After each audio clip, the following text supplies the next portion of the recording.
ഏവർക്കും സ്വാഗതം. ഇന്ന് ഈ അടുത്തിടെ ഉണ്ടായ ഒരു അനുഭവത്തെ ആസ്പദമാക്കി ഇങ്ങനെ കൊച്ചു കാര്യങ്ങൾ നിങ്ങളുമായി പങ്കിടാൻ ശ്രമിക്കുകയാണ്. ഇത് നിങ്ങളുടെയും അനുഭവത്തോട് ചേർന്ന് നിൽക്കുന്ന കാര്യമാകയാൽ ഗ്രഹിക്കുവാൻ പ്രയാസമുണ്ടാകുകയല്ല എന്നത് വളരെ നിശ്ചയമാണ്, പ്രകടമാണ്. അതുകൊണ്ട് ആ ധൈര്യത്തിൽ ഞാൻ ചില അനുഭവ സത്യങ്ങൾ, അതിലടങ്ങിയിരിക്കുന്ന മർമ്മങ്ങൾ, അധികമൊന്നുമില്ല, പ്രധാനമായും ഒരു കാര്യം നിങ്ങൾ ശ്രദ്ധയിൽപ്പെടുത്തിക്കൊള്ളട്ടെ. അതൊരു പക്ഷേ ചിന്തിക്കുവാൻ താല്പര്യമുള്ളവർക്ക് അത് പ്രയോജനം ചെയ്യും എന്നതാണ് എൻ്റെ വിശ്വാസം. എന്തായിരുന്നു അനുഭവം? ഞാൻ കഴിഞ്ഞ 2-3 ദിവസത്തിന് മുൻപ് എൻ്റെ ഫോൺ, അതല്പം പഴക്കമുള്ള ഫോണാണ്, അതിൻ്റെ കവർ അങ്ങ് തീരെ കീറിപ്പറഞ്ഞ് ഉപയോഗശൂന്യമായി തീർന്നപ്പോൾ പുതിയ ഒരു കവർ അതിന് വാങ്ങിച്ചിട്ടു. ആദ്യത്തെ കവറിൻ്റെ കളർ ഇതായിരുന്നു. ഇതെൻ്റെ ഭാര്യയുടെ ഫോണാണ്, എൻ്റെ ഫോണല്ല. ഇതേ കവറായിരുന്നു എൻ്റെ ഫോണിനും ഉണ്ടായിരുന്നു. ഇപ്പോൾ എൻ്റെ ഫോണിൻ്റെ കവറ് ഇതാണ്. അപ്പോൾ നിങ്ങൾ ചോദിക്കും, ഇതിനകത്ത് എന്താ വലിയ കാര്യം? തൻ്റെ ഫോൺ ഞങ്ങളുമായിട്ട് എന്താണ് കാര്യം? ഇതൊക്കെ ഞങ്ങളോട് പറയേണ്ട കാര്യം എന്താണ്? ഞാൻ വരട്ടെ ഞാനത് പറയാം. അപ്പോൾ ഈ ഫോണിൻ്റെ കവർ ഞാൻ മാറ്റിയിട്ട ശേഷം ഈ ഫോണ് ഞാൻ എൻ്റെ മേശപ്പുറത്ത് വെച്ചിട്ട് മറ്റുള്ള കാര്യങ്ങൾ ചെയ്യാൻ തുടങ്ങി. അതിനുശേഷം ഞാൻ എൻ്റെ റീഡിങ് റൂമിൽ നിന്നിറങ്ങി 2 മണിക്കൂറോളം ഇതിന് വെളിയിലായ ശേഷം പെട്ടെന്ന് ഒന്ന് ഫോൺ വിളിക്കേണ്ട അത്യാവശ്യം വന്നു. അപ്പോൾ ഞാൻ ഫോൺ അന്വേഷിച്ചു തുടങ്ങി. ഫോൺ എൻ്റെ റീഡിങ് റൂമിലായിരിക്കും എന്നൊരു ധാരണ എനിക്കുണ്ടായിരുന്നു. അതുകൊണ്ട് ഞാൻ ഇവിടെ വന്ന് നോക്കി. ഒറ്റ നോട്ടത്തിൽ ഇത് കാണുന്നില്ല. പിന്നെ എൻ്റെ റീഡിങ് റൂം ബെഡ്റൂമിനോട് അറ്റാച്ച്ഡ് ആണ്. അപ്പോൾ ബെഡ്റൂമിലുള്ള സ്ഥലങ്ങൾ മുഴുവൻ നോക്കി, അവിടെ കാണുന്നില്ല. അതിന് വേറെ എവിടെ വല്ലോ വെച്ചോ എന്ന് ചോദിച്ചാൽ ലിവിങ് റൂമിൽ നോക്കി, പിന്നെ ഡൈനിങ് റൂമിൽ നോക്കി. ഇവിടെ എങ്ങും എൻ്റെ ഫോൺ കാണുന്നില്ല. ഞാൻ വീണ്ടും എൻ്റെ സ്റ്റഡി റൂമിൽ വന്ന് എൻ്റെ ഫോൺ അന്വേഷിച്ചു. ആ ഫോൺ അവിടെയെങ്ങുമില്ല. ഈ റുട്ടീൻ ആവർത്തിച്ചു. അങ്ങനെ ഒരു ഏകദേശം 20 മിനിറ്റ്, ഒട്ടും അതിശോക്തി പറയാം, 20 മിനിറ്റ് കഴിഞ്ഞപ്പോഴാണ് എനിക്ക് പെട്ടെന്ന് ഓർമ്മ വന്നത്, എൻ്റെ ഫോണിൻ്റെ കവറിൻ്റെ നിറം ഇപ്പോൾ ബ്രൗൺ അല്ല, ഏതാണ്ട് ഒരു തരത്തിലുള്ള നീലയാണ്. അങ്ങനെ നോക്കിയപ്പോൾ എൻ്റെ ഫോൺ എൻ്റെ സ്റ്റഡി ടേബിളിൻ്റെ പുറത്ത് ഞാനിരിക്കുന്ന കസേരയുടെ തൊട്ട് മുമ്പിൽ ഇരിപ്പുണ്ട്. അങ്ങനെ ആർക്കും കാണാവുന്ന വിധത്തിലിരിക്കുന്ന ഫോണിനെ അന്വേഷിച്ചാണ് ഞാനെൻ്റെ വീട് മുഴുവനും പരതി നടന്നത്. എന്തുകൊണ്ടങ്ങനെ സംഭവിച്ചു എന്ന് ചോദിച്ചാൽ, എൻ്റെ മനസ്സിൽ സ്ഥിതി ചെയ്യുന്നൊരു സങ്കല്പമുണ്ട്. അതെന്താണ്? എൻ്റെ ഫോൺ ബ്രൗൺ നിറത്തിലാണ്. ബ്രൗൺ നിറത്തിലുള്ള കവറ് മാറ്റിയ കാര്യം ഞാൻ അതിനിടെ മറന്നുപോയി. എൻ്റെ ഫോൺ എന്ന് പറഞ്ഞാൽ എൻ്റെ മനസ്സിലിരിക്കുന്നത് ഇങ്ങനെ ബ്രൗൺ നിറത്തിലാണ്. അപ്പോൾ ബ്രൗൺ നിറത്തിലുള്ള ഫോണിനെ മാത്രമേ ഞാൻ അന്വേഷിക്കുകയുള്ളൂ. ഇതിനോടകം എൻ്റെ ഫോണിനൊരു മാറ്റം വന്നു എന്ന കാര്യം എൻ്റെ മനസ്സ് എന്നെ ഉപേക്ഷിച്ച് കളഞ്ഞു. അതുകൊണ്ട് എൻ്റെ മുമ്പിൽ ഏറ്റവും അനായാസമായി കാണാവുന്ന, എന്നെ തുറിച്ചു നോക്കിക്കൊണ്ട് എൻ്റെ മുമ്പിലിരിക്കുന്ന ഫോൺ കാണാൻ എനിക്ക് കഴിയാതെ വന്നു എന്നത് സാമാന്യം അനുഭവത്തോട് ബന്ധമുള്ള ആളുകളെ അമ്പരിപ്പിക്കുകയില്ല. പക്ഷെ അങ്ങനെയുള്ള അനുഭവത്തിൽ കൂടെ കടന്നു പോയാൽ നാം അതിനെപ്പറ്റി ചിന്തിക്കുന്നോ ഇല്ലയോ എന്നത് മറ്റൊരു കാര്യമാണ്. ഇതെന്നെ അല്പം ചിന്തിപ്പിച്ചു. എന്തുകൊണ്ടാണ് എൻ്റെ മുമ്പിലിരിക്കുന്ന ആർക്കും പെട്ടെന്ന് കണ്ടുപിടിക്കാവുന്ന ഫോൺ കണ്ടുപിടിക്കാൻ കഴിയാതെ ഞാൻ ഈ വീട് മുഴുവനും അന്വേഷിച്ച് നടന്ന് എൻ്റെ ക്ഷമ ഏതാണ്ട് അസ്തമിക്കുമാർ അവസ്ഥയിൽ എത്തിച്ചേർന്നത് എന്നതിൻ്റെ കാരണം ലളിതമാണ്. അത് ചിന്തിക്കുവാൻ അർഹതയുള്ളതാണ്, നാം ചിന്തിക്കേണ്ടതാണ്. നമ്മുടെ ഓരോരുത്തരുടെയും മനസ്സിൽ കഴിഞ്ഞ കാല അനുഭവങ്ങളുടെ അടിസ്ഥാനത്തിൽ എല്ലാറ്റിനെയും പറ്റി ചില സങ്കല്പങ്ങളുണ്ട്. ഇപ്പോൾ വെള്ളമാണെങ്കിൽ ഇങ്ങനെ, കാപ്പിയാണെങ്കിൽ ഇങ്ങനെ, ചക്കയാണെങ്കിൽ ഇങ്ങനെ, ആരാധനയാണെങ്കിൽ ഇങ്ങനെ, വചന പ്രഘോഷണം എന്ന് പറഞ്ഞാൽ ഇങ്ങനെ, സക്രമെന്റ് എന്ന് പറഞ്ഞാൽ ഇങ്ങനെ, ആത്മീയത, ആത്മാവ് എന്ന് പറഞ്ഞാൽ ഇങ്ങനെ, പിന്നെ ആചാരക്രമങ്ങൾ ഇങ്ങനെ, പ്രാർത്ഥിക്കുക എന്ന് പറഞ്ഞാൽ ഇങ്ങനെ, ഉപവസിക്കുക എന്ന് പറഞ്ഞാൽ ഇങ്ങനെ സങ്കല്പങ്ങളുണ്ട്. ഈ സങ്കല്പങ്ങൾക്ക് 100% നാം അടിമകളാണ്. പക്ഷേ ആ അവസ്ഥയെ നമുക്ക് തിരിച്ചറിയാൻ കഴിയാതെ പോകുന്നു. കാരണം നമുക്ക് മറ്റൊന്നിനെ പറ്റിയും ബോധമില്ല. കാരണം ഇത് മാത്രമേ നാം കണ്ടിട്ടുള്ളൂ. എന്നാൽ അതിൽ നിന്ന് വ്യത്യസ്തമായ അനുഭവങ്ങൾ പ്രാപിച്ചു കഴിയുമ്പോൾ ഇതുവരെ ഉണ്ടായിരുന്ന അനുഭവങ്ങളും അനുഭവത്തിൽ അധിഷ്ഠിതമായ ചിന്തകളും അനുമാനങ്ങളും സങ്കല്പങ്ങളും ഒക്കെ പരിമിതമായിരുന്നുവല്ലോ എന്ന് നമുക്ക് തിരിച്ചറിയാൻ കഴിയും. നമുക്കറിയാം, നമ്മൾ ചെറുപ്പകാലത്ത് സ്കൂളിലൊക്കെ പഠിക്കുമ്പോൾ സ്കൂളിൽ നമ്മെ പഠിപ്പിച്ച അധ്യാപകന്മാർ, അധ്യാപികമാർ നമ്മുടെ കണ്ണിൽ വളരെ വലുതായിരുന്നു, ഗുരുക്കന്മാർ. അവരെ നാം ബഹുമാനിക്കേണ്ടത് തന്നെയാണ്. ഞാൻ എൻ്റെ ഗുരുനാഥന്മാരെ, അധ്യാപികമാരെ ഏതാണ്ട് ദൈവതുല്യമായി ആരാധിച്ചിട്ടുണ്ട്, ബഹുമാനിച്ചിട്ടുണ്ട്. അതുകൊണ്ട് എനിക്ക് അനുഗ്രഹമേ ഉണ്ടായിട്ടുള്ളൂ. എന്നാൽ കാലം കഴിഞ്ഞപ്പോൾ സ്കൂളിൽ നിന്ന് കോളേജിൽ പോയി, കോളേജിൽ ഞാൻ യൂണിവേഴ്സിറ്റിയിലൊക്കെ പോയി കഴിഞ്ഞപ്പോൾ തിരിഞ്ഞു നോക്കുമ്പോൾ അതിനെ വേറൊരു വിധത്തിലാണ് ഞാൻ മനസ്സിലാക്കി. അവരോടുള്ള ബഹുമാനം നിലനിൽക്കുമ്പോൾ തന്നെ ആ പഴയ അവസ്ഥയെ പറ്റിയുള്ള നമ്മുടെ സങ്കല്പങ്ങളും അതിൻ്റെ വിലയിരുത്തലുകളൊക്കെ മാറ്റം വന്നുകൊണ്ടിരിക്കും. അപ്പോൾ ഈ മാറ്റം വരിക എന്നത് നാം പുരോഗമിച്ചു, വളർന്നു, നമ്മുടെ ആന്തരികമായ വികസനം പ്രാപിച്ചു എന്നതിൻ്റെ അടയാളമാണ്. 50 വർഷത്തിന് മുമ്പായിരുന്ന അതേ സങ്കല്പങ്ങളും മാനദണ്ഡങ്ങളും കാഴ്ചപ്പാടുകളും അനുഭവങ്ങളും മാത്രമാണ് നമ്മളിൽ ഇപ്പോഴും സ്ഥിതി ചെയ്യുന്നത് എങ്കിൽ ഈ 50 വർഷവും നാം ഉറങ്ങുകയായിരുന്നു, അല്ലെങ്കിൽ നഷ്ടപ്പെടുത്തിക്കൊണ്ടിരിക്കുകയായിരുന്നു. ഇതൊരു വിധത്തിൽ നമുക്ക് പ്രയോജനപ്പെടുത്തുവാൻ നാം കൂട്ടാക്കിയില്ല. താലന്തുകളുടെ ഉപമയിലുള്ള 3ാമത്തെ ആ ഭൃത്യനെ പോലെ ലഭിച്ച താലന്ത് കൊണ്ട് കുഴിച്ചിട്ടിരുന്നു. അങ്ങനെ കുഴിച്ചിട്ടിരിക്കുന്ന താലന്ത് 50 വർഷം കഴിഞ്ഞ് കണ്ടെത്തി അത് തിരിച്ചു കൊടുത്തു എന്ന ഒരവസ്ഥയിലാണ് ബഹുഭൂരിപക്ഷം ആളുകൾ വന്ന് യേശു അന്ന് തന്നെ ഈ കാര്യമൊക്കെ വളരെ വ്യക്തമായി അറിയാവുന്നത് കൊണ്ട് യേശു സൂചിപ്പിക്കുകയാണ്. ഞാൻ എന്തുകൊണ്ട് സൂചിപ്പിക്കുന്നു എന്ന് ചോദിച്ചാൽ, എൻ്റെ ജീവിതത്തിൻ്റെ ദൗത്യം ദൈവം എന്നെ ഫലമേൽപ്പിച്ചിരിക്കുന്നു എന്ന് ഞാൻ ആത്മാർത്ഥമായി വിശ്വസിക്കുന്ന കാര്യം അല്ലെങ്കിൽ ചുമതല ചില ആളുകളെയെങ്കിലും ചിന്തിക്കാൻ പ്രേരിപ്പിക്കുക എന്നുള്ളതാണ്. ചിന്തിക്കുക എന്നതിൻ്റെ ആത്മീയമായ പര്യായമാണ് അന്വേഷിക്കുക എന്നുള്ളത്. ചിന്തിക്കാതെ അന്വേഷിക്കാനും അന്വേഷിക്കാൻ താല്പര്യമില്ലാതെ ചിന്തിക്കാനും സാധ്യമല്ല. ചിന്തിക്കുക എന്ന വാക്കിൻ്റെ അർത്ഥത്തിൽ നാം മനസ്സിലാക്കുക.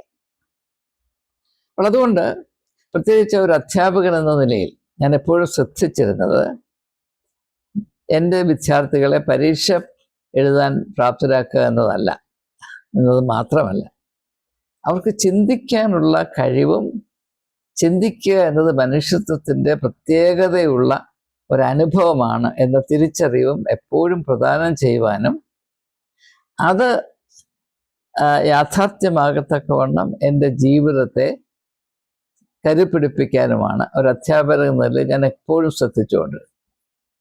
അപ്പോൾ അങ്ങനെ ഇരിക്കുമ്പോൾ എനിക്ക് കൃത്യമായി മനസ്സിലാക്കാൻ കഴിയും, ചിന്തിക്കുക എന്ന് പറഞ്ഞാൽ കഴിഞ്ഞകാല അനുഭവങ്ങൾ, അതിൽ നിൽക്കുന്ന സങ്കല്പങ്ങൾ, മാനദണ്ഡങ്ങൾ, അടിയിരുപ്പുകൾ, അനുഭവങ്ങൾ, കാഴ്ചപ്പാടുകൾ, വിധികൾ, ഇവയിൽ നിന്ന് മുൻപോട്ട് പോകുക എന്നുള്ളത്.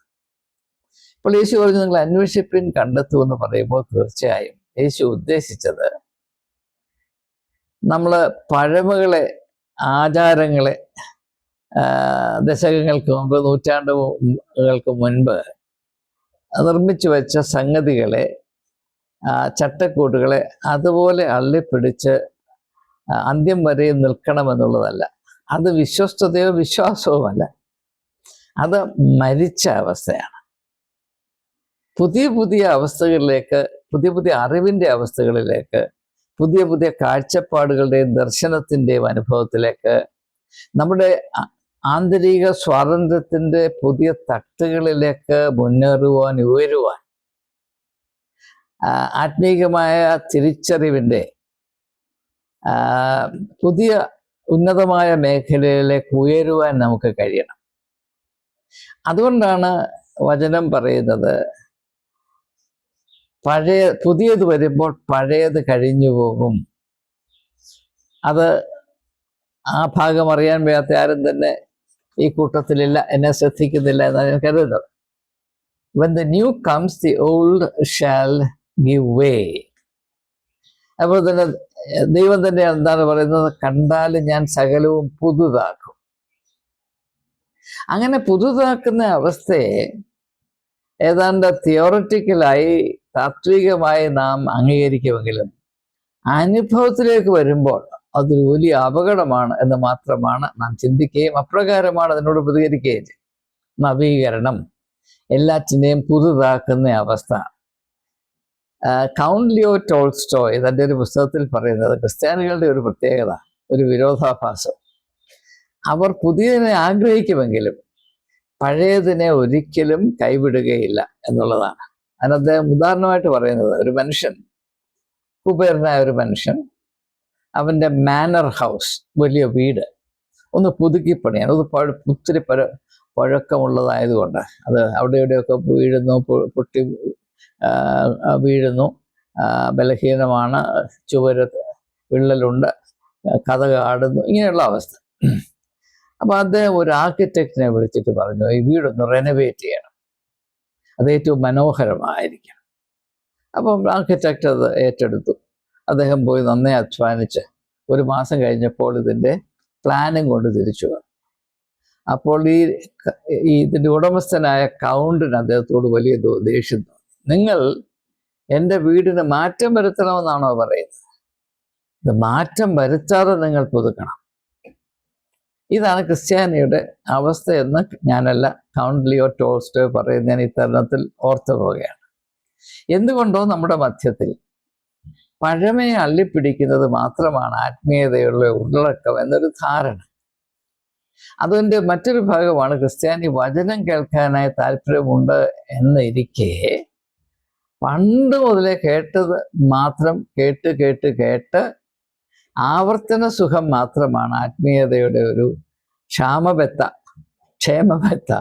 എന്നൊരു അവസ്ഥയിലാണ് ക്രിസ്ത്യാനി. ഞാൻ കൺവെൻഷൻസ് പ്രസംഗിച്ച് നടന്നൊരു കാലഘട്ടം ഉണ്ടായിരുന്നു, ഒരു 10-15 വർഷം. ഘോരം അനർഗളമായി പ്രസംഗിച്ചുകൊണ്ടേയിരുന്നു. പക്ഷേ എവിടെയൊക്കെ പ്രസംഗിച്ച് കഴിഞ്ഞ് ഇറങ്ങി വരുമ്പോഴും ബഹുമുക്കാലും ആളുകൾ പറയുന്നത്, ഞങ്ങൾ പ്രതീക്ഷിച്ച കാര്യമല്ല താങ്കൾ പറഞ്ഞു, ഞങ്ങൾ വിചാരിച്ചല്ലോ താൻ ഇത് പറയുന്നത്. അപ്പോൾ കേട്ട കാര്യം മാത്രം കേൾക്കാനായിട്ടാണ് ആളുകൾ കൺവെൻഷൻ വരുന്നത് എന്നതിന് എന്നെപ്പറ്റി അനുഭവം ഉള്ളത് കൊണ്ട് എനിക്ക് യാതൊരു സംശയവുമില്ല. അപ്പോൾ ഇത് നമ്മുടെ ഇടയിൽ സ്ഥിതി ചെയ്യുന്ന വളരെ അർത്ഥശൂന്യമായ ഒരവസ്ഥയാണ്. ഇത് എത്രമാത്രം നാശനഷ്ടങ്ങൾ നമ്മുടെ ഇടയിൽ വരുത്തി വെക്കുന്നു എന്നതിനെപ്പറ്റി ഒരു അവബോധം നമ്മുടെ ഇടയിൽ ഉണ്ടാകേണ്ട ആവശ്യമുണ്ട്. നമ്മൾ സ്കൂളിൽ പഠിച്ചപ്പോൾ ഓരോ വർഷവും പഴയതിനെ ഉപേക്ഷിച്ച് പുതിയതിലേക്ക് നാം പ്രവേശിച്ചു. അതില്ലായിരുന്നുവെങ്കിൽ നാം മുരടിച്ചു പോകുമായിരുന്നു. അപ്പോൾ ദൈവം സത്യങ്ങളെ വെളിപ്പെടുത്തുന്നു, അത് ഞാൻ പൂർണ്ണമായും വിശ്വസിക്കുന്നു. പക്ഷേ ദൈവം പണ്ട് വെളിപ്പെടുത്തി ആ ദൈവത്തിന് വെളിപ്പെടുത്താനുള്ള കഴിവ് 2000 വർഷങ്ങൾക്ക് ശേഷം 2000 വർഷത്തിന് മുമ്പ് ഉണ്ടായിരുന്നത് പെട്ടെന്ന് അങ്ങ് നിലച്ചുപോയി. പശുവിന് കറവ പറ്റുന്നത് പോലെ ദൈവത്തിൻ്റെ വെളിപ്പെടുത്താനുള്ള കഴിവ് നഷ്ടപ്പെട്ടു പോയി എന്ന് പറയുന്നതിനകത്ത് വല്ല അർത്ഥമുണ്ട്. ദൈവം ജീവിക്കുന്നുവെങ്കിൽ നാം വെളിപ്പെടുത്തിക്കൊണ്ടേയിരിക്കും. കാരണം ജീവിക്കുക എന്നതിൻ്റെ അർത്ഥം തന്നെ വെളിപ്പെടുത്തുക എന്നുള്ളതാണ്. ആ വെളിപ്പെടുത്തുക എന്ന മർമ്മം അവസാനിക്കുന്നത് മരണത്തിൽ കൂടെ മാത്രമാണ്. അതുകൊണ്ട് ക്രിസ്ത്യാനി തന്നോട് തന്നെ ചോദിക്കേണ്ട ഒരു കാര്യം, നിന്റെ ദൈവം ജീവിക്കുന്നുവോ അതോ മരിച്ചുപോയോ?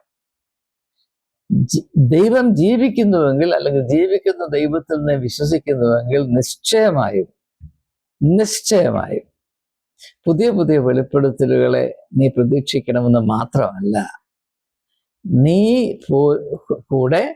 നീയും ഞാനും ആ ജീവിക്കുന്ന ദൈവത്തിൻ്റെ വെളിപ്പെടുത്തൽ എന്ന് പറയുന്ന സുപ്രധാനമായ പ്രക്രിയയുടെ അഭേദ്യ അംശങ്ങളാണ്, ഭാഗഭാക്കുകളാണ് എന്ന യാഥാർത്ഥ്യം കൂടെ അംഗീകരിക്കണം. അത് നാം നമ്മുടെ വിശ്വാസത്തിൻ്റെ പ്രമാണമായി അംഗീകരിച്ചു കഴിഞ്ഞാൽ നമ്മുടെ വ്യക്തിപരമായ ജീവിതത്തിൻ്റെ അവസ്ഥയിലും നമ്മുടെ ചിന്ത രീതികളിലും കാഴ്ചപ്പാടുകളിലും അനുഭവ തട്ടങ്ങളിലും വിപ്ലവാത്മകമായ മാറ്റം വരികയും നാം വലിയ വലിയ അത്ഭുതാവഹമായ അനുഗ്രഹത്തിന് യോഗ്യരായിത്തീരുകയും ചെയ്യും എന്നതാണ് എനിക്ക് നിങ്ങളോട് പങ്കിടാനുള്ള സാക്ഷ്യം. അല്ലാതെ ഞാൻ കാണിച്ച മണ്ടത്തരം പോലെ മാറ്റിക്കളഞ്ഞ, അതായത് ഫോണിൻ്റെ മാറ്റിക്കളഞ്ഞ കവർ വെച്ച് എൻ്റെ ഫോണിനെ അന്വേഷിച്ച് നടന്നാൽ മുമ്പിലിരിക്കുന്ന ഫോൺ കാണാതെ വണ്ണം ഞാൻ അന്ധനായി പോരും. അപ്പോൾ ഇതാണ് വാസ്തവത്തിൽ ആത്മീയമായ അന്ധത. കാണേണ്ടത് കാണാൻ കഴിയാത്ത ഒരവസ്ഥ. എന്തുകൊണ്ട് കാണേണ്ടത് കാണാൻ കഴിയുന്നു? നമ്മുടെ ഉള്ളിൽ നാം സംഭരിച്ചു വച്ചിരിക്കുന്ന സങ്കല്പങ്ങൾ നമ്മെ അന്ധരാക്കുകയാണ്. അതുകൊണ്ട് ഉള്ളിൽ നിന്ന് ഒരു മാറ്റം വരാതെ നമ്മുടെ ആത്മീയമായ കണ്ണ് തുറക്കുകയില്ല. അതുകൊണ്ടാണ് യേശു പറഞ്ഞത്, ഞാൻ അന്ധന്മാരുടെ കണ്ണ് തുറക്കാൻ വന്നവനാണ്. അതിന് പല അർത്ഥതലങ്ങളുണ്ട്. വേറൊരു വീഡിയോയിൽ ഞാനത് കുറച്ചുകൂടെ വിശാലമായി പരിഗണിക്കുന്നതാണ്. തൽക്കാലം ഈ ഒരു അനുഭവത്തിൽ കൂടെ അത് ഉദാഹരണമായി എടുത്ത് നമ്മുടെ അന്ധതയുടെ, ആത്മീയമായ അന്ധതയുടെ ഒരംശം തിരിച്ചറിയാനുള്ള ശ്രമമാണ് നാം നടത്തിക്കൊണ്ടിരിക്കുന്നത്. ഇത് നമ്മുടെ ജീവിതത്തിൽ അന്വർത്ഥമാണോ അല്ലയോ?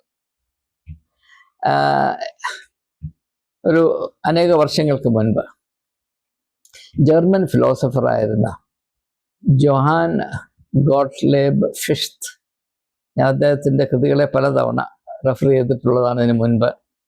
അദ്ദേഹം പറഞ്ഞ ഒരു കാര്യം എൻ്റെ മനസ്സിൽ തറച്ചു. അതെന്താണെന്ന് ചോദിച്ചാൽ, നാം ഇപ്പോൾ നമ്മുടെ ചുറ്റുമുള്ള കാര്യങ്ങളെ തിരിച്ചറിയുന്നത്, മനസ്സിലാക്കുന്നത്, അതിനോട് ബന്ധം പുലർത്തുന്നത് കഴിഞ്ഞ കാലങ്ങളിൽ ഉണ്ടായ അനുഭവങ്ങളുടെയും അറിവിൻ്റെയും അടിസ്ഥാനത്തിൽ മാത്രമാണ്. എന്ന് പറഞ്ഞാൽ നമ്മുടെ അറിവ് പുറകോട്ട് നോക്കിയുള്ള അറിവാണ്, മുന്നോട്ട് നോക്കിയുള്ള അറിവല്ല. നമ്മൾ പറയാറില്ലേ, ചൂടുവെള്ളത്തിൽ വീണ പൂച്ച പച്ചവെള്ളം കണ്ടാലും അറയ്ക്കും.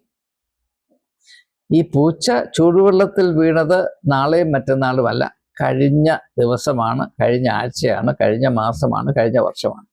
അതാണ് പുറകോട്ട് തിരിഞ്ഞുള്ള ബാക്ക്വേർഡ് ലുക്കിംഗ് നോളജ് എന്ന് ഞാൻ പറയുന്നു. ലോത്തിന്റെ ഭാര്യയോട് ദൈവം പറഞ്ഞു, യഹോവയാ ദൈവം പറഞ്ഞ് തിരിഞ്ഞു നോക്കരുത്. അതിൻ്റെ അർത്ഥം ഇതാണ്, മനുഷ്യന്റെ സ്വഭാവം എപ്പോഴും പുറകോട്ട് നോക്കുന്ന സ്വഭാവമാണ്. നാം മുൻപോട്ട് നോക്കുമ്പോഴും നാം പുറകോട്ടാണ് നോക്കുന്നത്. എന്ന് പറഞ്ഞാൽ നമ്മുടെ മുൻപിലുള്ള കാര്യങ്ങളെ നാം തിരിച്ചറിയുന്ന പുറകിലുള്ള അനുഭവങ്ങൾ വെച്ചുകൊണ്ട് മാത്രമാണ്. അതുകൊണ്ട് എന്ത് സംഭവിക്കുമെന്ന് ചോദിച്ചാൽ, നമ്മുടെ മുൻപിൽ പുതിയതായി എന്തെങ്കിലും അവതരിക്കപ്പെട്ടാൽ അത് മനസ്സിലാക്കാനുള്ള ത്രാണി നമുക്കില്ലാതെ അതിനോട് നിഷേധാത്മകമായും കലുഷിതമായും നശീകരണ പ്രവണതയുള്ള ഒരു പ്രതികരണം മാത്രമേ നമ്മളിൽ ഉണ്ടാകുകയുള്ളൂ. ഞാൻ ഇത് ഒത്തിരി അനുഭവിക്കുന്നത് കൊണ്ട് നിങ്ങളോട് പറയാം. പുതിയ പുതിയ സാധ്യതകൾ, അറിവുകൾ, കാഴ്ചപ്പാടുകൾ ഞാൻ അരനൂറ്റാണ്ടിൻ്റെ അന്വേഷണത്തിൻ്റെ ഫലമായി ജനങ്ങളോടുള്ള സ്നേഹം കൊണ്ട് അവർക്ക് വിടുതലും നന്മയും ഉണ്ടാകേണ്ടതിന് വേണ്ടി അവതരിപ്പിക്കുമ്പോൾ വളരെ കോപം പിടിച്ച് ഭ്രാന്ത് പിടിച്ച് അതിൽ നിന്ന് ഇറങ്ങി ഓടുന്നവരെ ഞാൻ കഴിഞ്ഞ കാലങ്ങളിൽ അനേകം പേരെ കണ്ടിട്ടുണ്ട്, ഇപ്പോഴും കണ്ടുകൊണ്ടിരിക്കുകയാണ്. ഞാൻ കഴിഞ്ഞ ദിവസം ജീസസ് ആൻഡ് സൈക്കോളജി എന്ന സ്റ്റഡി ഗ്രൂപ്പിൻ്റെതായ വാട്സാപ്പിൽ പുരോഹിതന്മാർ ഇടുന്ന വസ്ത്രത്തെപ്പറ്റി എൻ്റെ അഭിപ്രായമല്ല, കാൾ യുങ് എന്ന് പറയുന്ന അതിപ്രശസ്തനായ മനഃശാസ്ത്ര വിദഗ്ധൻ്റെ അഭിപ്രായം രേഖപ്പെടുത്തി. അദ്ദേഹം പറഞ്ഞത് എന്താണ്? Tasteless, intellectually pitifully unintelligent, superfluity, of sacred paraphernalia. പുരോഹിതവർഗത്തിൻ്റെ വേഷഭൂഷാദികളെ പറ്റി അദ്ദേഹം പറഞ്ഞതാണ് ഞാൻ ഓർമ്മിച്ചെടുത്തത്. എന്താണ് പറയുന്നത്? ടേസ്റ്റ്ലെസ്, യാതൊരു സൗന്ദര്യബോധവുമില്ലാതെ, പിറ്റിഫുള്ളി അൺഇൻ്റലിജന്റ്, യാതൊരു മൂളയുമില്ലാതെ, സൂപ്പർഫ്ലൂയിറ്റി, അതായത് അനാവശ്യമായ കാര്യം, സൂപ്പർഫ്ലൂയിറ്റി ഓഫ് സീക്രഡ് എന്താ പറയുന്നത്, പാരഫെർനേലിയ, അതായത് പരിശുദ്ധമെന്ന് നാം പറയുന്ന ആ ചമയങ്ങൾ, പാരഫെർനേലിയ, സാമഗ്രികൾ, ഇതാണ് പുരോഹിതന്റെ വേഷമെന്നാണ് അദ്ദേഹം പറയുന്നത്. ഇതെൻ്റെ അഭിപ്രായമേ അല്ല. അങ്ങനെ വലിയ ചിന്തകനായ ഒരു മനുഷ്യൻ, അദ്ദേഹത്തിൻ്റെ പിതാവ് ഒരു പുരോഹിതനായിരുന്നു. കാൾ യുങ്ങിൻ്റെ പിതാവ് ഒരു പുരോഹിതനായിരുന്നു. അപ്പൊ അത് അനുഭവം കൊണ്ട് അദ്ദേഹം പറയുന്നതാണ്, പുരോഹിതന്റെ വസ്ത്രം ഇത്രയേ ഉള്ളൂ, അതിന് നിങ്ങൾ അമിതമായ പ്രാധാന്യം കൽപ്പിക്കരുത് എന്നത് ഞാൻ അദ്ദേഹത്തിൻ്റെ വാക്കുകൾ അതുപോലെ ഈ ഗ്രൂപ്പിൽ ഷെയർ ചെയ്തു. അത് പലവിധമായ പ്രതികരണങ്ങൾ, ഞാൻ ഓരോ പ്രതികരണങ്ങളും വളരെ സൂക്ഷിച്ച് പറയുന്ന വാക്കുകളുടെ പുറകിലുള്ള ആത്മാവിനെ മണത്തറിഞ്ഞുകൊണ്ടാണ് വായിക്കുന്നത്. അപ്പൊ എനിക്കിതെല്ലാം മനസ്സിലായി. ഞാൻ പറഞ്ഞു വന്നത് ഇതിൽ കൂടെയൊക്കെ, അതുകൊണ്ടാണ് ഈ വീഡിയോ ഞാൻ ചെയ്യാൻ തന്നെ താല്പര്യപ്പെടുന്നത്. നാം എപ്പോഴും തിരിച്ചറിയേണ്ട ഒരു യാഥാർത്ഥ്യം, നാം നമ്മുടെ മുൻപിൽ പ്രത്യക്ഷപ്പെട്ടു വരുന്ന പുതിയ പുതിയ അറിവുകളെയും സാഹചര്യങ്ങളെയും പഴയതിൻ്റെ അടിത്തറയിൽ പഴയതിൻ്റെ മാനദണ്ഡങ്ങൾ മാത്രം വെച്ച് അളക്കുകയും വിലയിരുത്തുകയും ചെയ്താൽ നാം എപ്പോഴും മുൻപോട്ട് പോകാൻ മനസ്സില്ലാത്തവരായി എവിടെയെങ്കിലും പുറകോട്ട് മാത്രം നോക്കി ലോത്തിന്റെ ഭാര്യയെ പോലെ കൽത്തൂണുകളായി നിൽക്കുമെന്നല്ലാതെ നമുക്ക് ഈ വലിയ വലിയ സാധ്യതകൾ കൊണ്ട് യാതൊരു പ്രയോജനവും ഉണ്ടാകുകയില്ല. ഇത് നമുക്ക് നമ്മോട് കാണിക്കാവുന്ന ഏറ്റവും വലിയ അപരാധമാണ്. അത് ദയവായി തിരിച്ചറിയണം. നിങ്ങളെ സ്നേഹിക്കുന്നത് കൊണ്ട് മാത്രം അപേക്ഷിച്ചുകൊണ്ടും ഓർമ്മപ്പെടുത്തിക്കൊണ്ടും ഞാൻ വാക്കുകൾ ഉപസംഹരിക്കുന്നു. ദയവായി ചിന്തിക്കുക, യേശു പറഞ്ഞതുപോലെ അന്വേഷിക്കുക, കണ്ടെത്തുക, വളരുക, വിടുതൽ പ്രാപിക്കുക. ഒരിക്കൽ കൂടെ നമസ്കാരം.